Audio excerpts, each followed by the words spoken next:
ஆய்வஸ் அன்பேசம் தென்னாடுடைய சிவனை போற்றி எந்நாட்டவருக்கும் இறைவா போற்றி. இன்றைக்கும் பார்த்தீங்கன்னா வழக்கம் போல் ஒரு கோயில்ட்டு திருவிழாவை பற்றி தான் தேடிட்டு வந்திருக்கு. இந்த திருவிழா எங்கே நடக்க போகுதுன்னா யாழ்ப்பாணத்தில் கீரிமலையில் நடக்க போகுது. ஆமாங்க, நம்ம நகுலேஸ்வர பெருமான் கோயிலோட வருடாந்த அலங்கார உற்சவம் தான் பார்த்திங்கன்னா நடக்க போகுது. இது எப்போ நடக்க போகுதுன்னா பார்த்திங்கன்னா அடுத்த மாதம் 4ஆம் தேதி நடக்க போகுது. அன்றைக்கி தான் கொடியேற்றம் துவங்குது.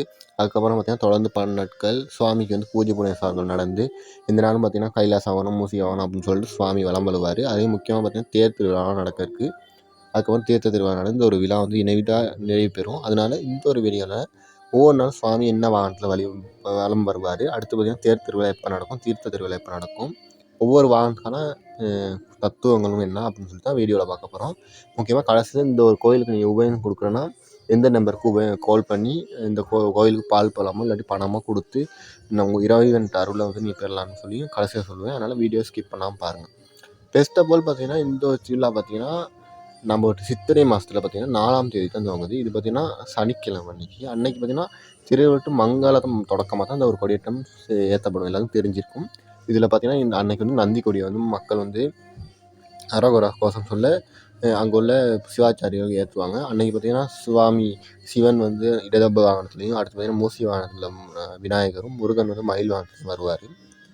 இது ஒரு கொடியேற்றம் வந்து செய்கிறது எல்லாத்துக்கும் தெரிஞ்சுக்கும். ஏன்னா பார்த்திங்கன்னா இது வந்து ஒரு காரியத்தை தொடங்கிறதுக்கு முன்னுக்கு ஒரு ஆரம்ப கட்டமாக தான் இந்த ஒரு விஷயம் வந்து காரியத்தையெல்லாம் அழகாசைன்னு சொல்லிட்டு இந்த கொடியேற்றம் செய்கிறாங்க. சரி, 2ஆவது நாளாக பார்த்திங்கன்னா 4ஆம் மாதம் 5ஆம் தேதி பார்த்திங்கன்னா ஞாயிற்றுக்கிழமை அன்றைக்கி தான் முதலாவது உத்தியோகபூர்வமான ஒரு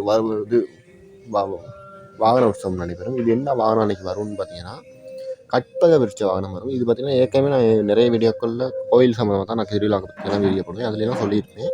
இதனால் புது பக்தர்களுக்காக நான் சொல்கிறேன். கற்பக விருட்ச வாகனம்னா வேற ஒன்றும் இல்லை. நம்ம இந்தியாவில் இலங்கையில் சரி இல்லாட்டி உலகத்தில் பார்த்திங்கன்னா நிறைய மரங்கள் இருக்குது. அது வந்து தேவலோகத்தில் இருக்க மரம் ஒன்று தான் கற்பக மரம்னு சொல்லுவாங்க. இது பார்த்திங்கன்னா அங்குள்ள தேவர்களுக்கும் அசுரர்கள்லேருந்து எல்லாத்துக்கும் பார்த்திங்கன்னா கேட்குற தரவு மரமாக அதை ஞாபகப்படுத்துகிற விதமாக நம்ம கேட்குற விஷயம்லாம் நடக்கும்னு சொல்லிட்டு தான் சுவாமி சிவபெருமானை இதில் உட்கார வச்சு இந்த ஒரு வாகனத்தில் 4ஆம் மாதம் 5ஆம் தேதி பார்த்திங்கன்னா ஞாயிற்றுக்கிழமை அன்றைக்கி கொண்டு வருவாங்க. அடுத்து பார்த்திங்கன்னா 4ஆம் மாதம் 6ஆம் தேதி திங்கக்கிழமை அன்றைக்கி பார்த்திங்கன்னா நம்ம சிவபெருமான் வந்து எல்லாத்துக்கும் அப்பன் தானே, அவர் வந்து எல்லாத்தையும் ஆட்கொள்வார். இன்னொன்று பார்த்திங்கன்னா அவர் தான் எல்லாத்துக்கும் தலைவர் மையத்தினே. அதை நினைவுபடுத்துகிற விதமாக பார்த்திங்கன்னா பூத வாகனத்தில் வருவார். பூதம்னா என்ன, நம்ம பூதம்னு சொல்கிறது வந்து இந்த சமயத்தில் 5 விஷயங்களை தான். ஒன்றா நீர், நிலம், நெருப்பு, காற்று, ஆகாயம்னு. அப்போ அந்த 5 விஷயங்களையும் நான் வந்து சிவனான நான் வந்து எல்லாத்தையும் கட்டுப்பட்டு நான் தான் அதெல்லாம் தலைமையாக கொண்டுட்டு போகிறேன். அது மூலமாக தான் எல்லாம் நடக்குது. அதுக்கே தளபதி நான் தான் அப்படின்னு சொல்கிற விதமாக பார்த்திங்கன்னா சிவபெருமான் அந்த ஒரு பூத வாகனத்தில் வந்து எழுந்தருளி நம்மளுக்கு வந்து காட்சி வச்சு நம்மளோட ஆணவத்தை அடுக்குவார். அப்படின்னா நம்மளாம் நினச்சிருப்போம்னா நம்ம தான் பெரிய ஆள், நம்ம தான் இந்த உலகத்தோட டோப்பு அப்படின்னு சொல்லி நினச்சிருப்போம். அந்த ஒரு இதெல்லாம் உடைச்சி வைக்கிற விஷயமாக நம்ம சிவபெருமான் பார்த்திங்கன்னா அந்த பூத வாகனத்தில் நான் தான் எல்லாத்தோடையும் பெரியார், உனக்கு மேலெல்லாம் அந்த காற்று ஆகாயம் நெருப்புக்கே நான் தான் பெரிய ஆள் அப்படின்னு சொல்லிட்டு சிவபெருமான் வருவார். சரியா? அதுக்கப்புறம் பார்த்திங்கன்னா 4ஆம் மாதம் 7ஆம் தேதி பார்த்திங்கன்னா 4ஆவது நாள் திருவிழா நடக்கும். இது செவ்வாய்க்கிழமை. அன்றைக்கி பார்த்திங்கன்னா நம்ம இமயமலையில் உள்ள கைலாச காட்சி நம்ம வந்து நேரில் காங்கிற மாதிரி ஒரு நிகழ்வு தான் நடக்கும்.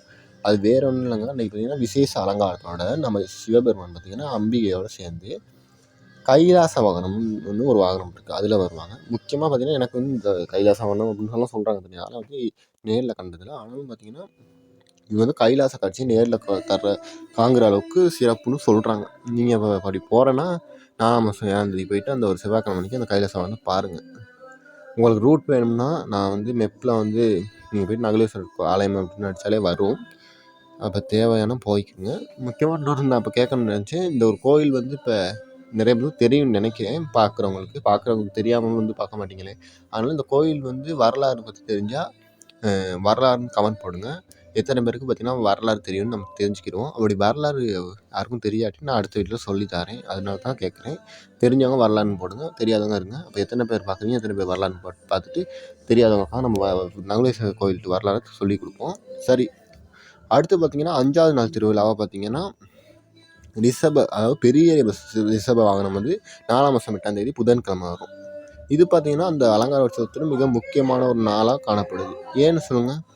ஏன்னா பார்த்திங்கன்னா அன்னைக்கு பார்த்திங்கன்னா தர்மத்துக்கு வடிவமான நந்தி வாகனம் பார்த்திங்கன்னா அன்னைக்கு இறைவன் சிவனை வந்து தூக்கிட்டு வருவார். இது எப்படி சொல்கிறதுனா பார்த்திங்கன்னா அவர் வந்து அவர்கிட்ட வாகனத்திலே வராருன்னு தான் சொல்லணும். ஏன்னா சிவபெருமான் வாகனம்னா நந்தி, அந்த ஒரு நந்தி வாகனத்தில் அன்றைக்கி சிவபெருமான் வருது.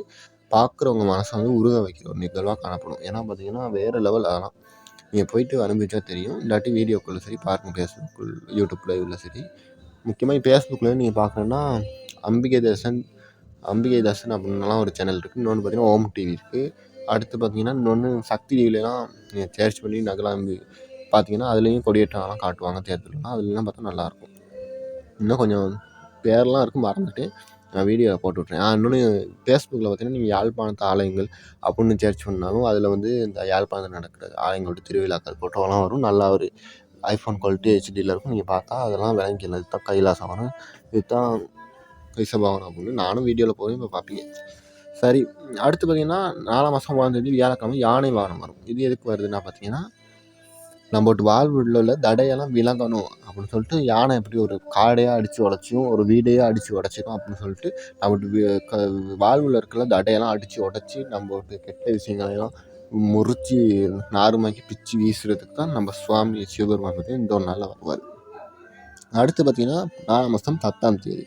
இது பார்த்திங்கன்னா என்ன சீசன்? சித்திரை சீசன். அதாவது பார்த்திங்கன்னா இன்னைக்கு தான் தமிழ் சிங்கள மக்கள் பார்த்திங்கன்னா இந்த ஒரு நாள்லேருந்து தான் சித்திரைக்கு ரெடி ஆகும். அந்த ஒரு நாள் பொழுதில் பார்த்திங்கன்னா இப்போ 4 மாதம் 10ஆம் தேதி வெள்ளிக்கிழமை தான் பார்த்திங்கன்னா மகா சப்பர திருவிழா நடக்கும். இது பார்த்திங்கன்னா எப்படின்னா சுவாமி வாழ்ந்தாலும் பார்த்திங்கன்னா அவர் சுயரூபத்தில் எப்படி வெளிச்சம் குறைவாக அவர் அப்படி வருவார். அன்னைக்கு இந்த நாளில் பார்த்திங்கன்னா சுவாமி பார்த்திங்கன்னா மின்னொலிகள் மத்தியில் பார்த்திங்கன்னா மேலத்தலங்கள் மூலங்க பார்த்திங்கன்னா மக்கள் ஜனம் கூட இருக்கையில் பார்த்திங்கன்னா அந்த ஒரு நகரேஸ்வரத்தை சுற்றியுள்ள இந்த பெரிய நிலப்பரப்பை சுற்றி கோயிலை சுற்றி வலம் வருவார். இதில் பார்த்திங்கன்னா யார் யார் எழுந்துருவாங்கன்னா சிவபெருமான் எழுந்துருவார், நகலாம்பிகை எழுந்துருவாங்க, அடுத்து பார்த்திங்கன்னா முருகன் எழுந்துருவாங்க, அடுத்து பார்த்திங்கன்னா விநாயகர் எழுந்துருவாங்க அப்படின்னு சொல்லிட்டு இந்த 4 பேர் மூர்த்தங்களும் பார்த்திங்கன்னா அந்த ஒரு சப்பரத்தில் வரும். இது பார்க்கவே ஒரு தெப்பத்தில் ஒரு அம்மன் வந்து எப்படி காட்சி அளிச்சிருப்பாங்க அதுமாதிரி ஒரு சுவாமி சப்பரத்தில் வந்து அப்படி இருக்கும். அடுத்து பார்த்திங்கன்னா 4 மாதம் 11 சனிக்கிழமை. இது 4/8 திருவிழா. இது பார்த்திங்கன்னா குதிரை வாகனத்தில் தான் சுவாமி வரதா இருக்கும். இது வந்து எதுக்கு கொண்டாடுறதுனா பார்த்திங்கன்னா வேட்டை திருவிழாவை தான் இந்த ஒரு நாள் கொண்டாடப்படும்.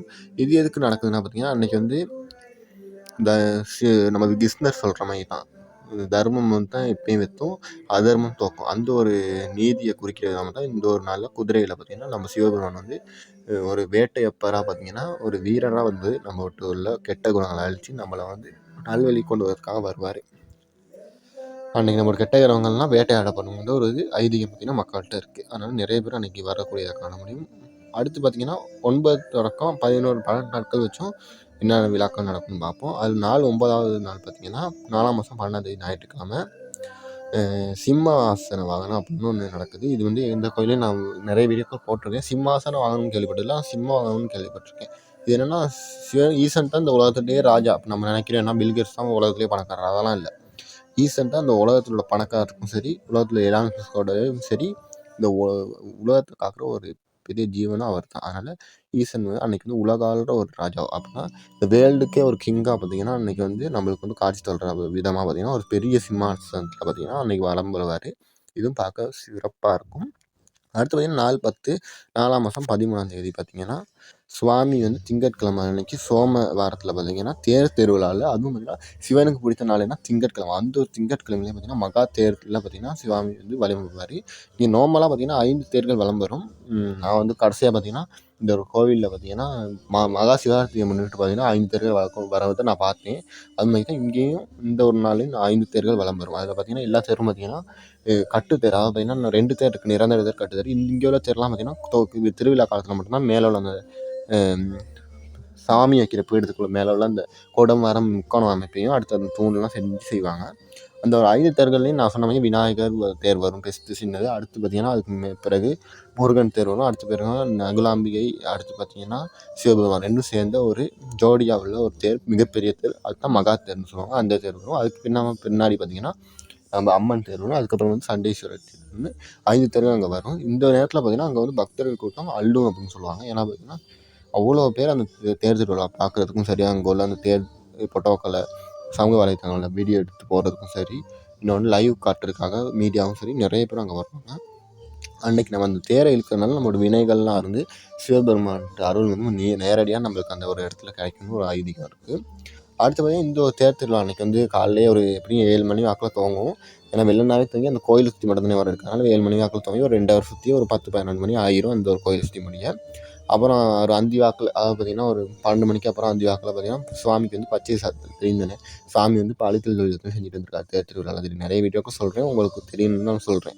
அவர் தேர் திருவிழாவில் அழுத்தல் செஞ்ச சுவாமியை வந்து குளிர்மைப்படுத்தி அவங்கள்ட்ட அந்த கோவம் சுவாமி கோவத்தை குறைக்கிற விதமாக பார்த்திங்கன்னா சுவாமிக்கு வந்து பச்சை நிற உடுப்புகளும் பச்சை நிற மலர்களும் பச்சை நிற இலைகளும் கொண்டு சுவாமி அலங்கரித்து பார்த்திங்கன்னா பூஜை செஞ்சு முடிச்ச பிறகு ஒரு 3 மணி வாக்கில் பார்த்திங்கன்னா சுவாமிக்கு வந்து நைவேத்தியம் அன்னதானம் சோறெல்லாம் படைச்சிட்டு நம்மளுக்கும் அந்த சோறை வந்து எல்லாத்துக்கும் படைப்பாங்க. அதாவது பார்த்திங்கன்னா எல்லாத்துக்கும் அன்னதானம் படைச்சி அது சாப்பிட்டு நல்லா மகிழுங்க அப்படின்னு சொல்லிட்டு கொடுப்பாங்க. ஏன்னா அன்னதானம் தான் தானங்கள்லேயே பெரிய தானம். சரியா?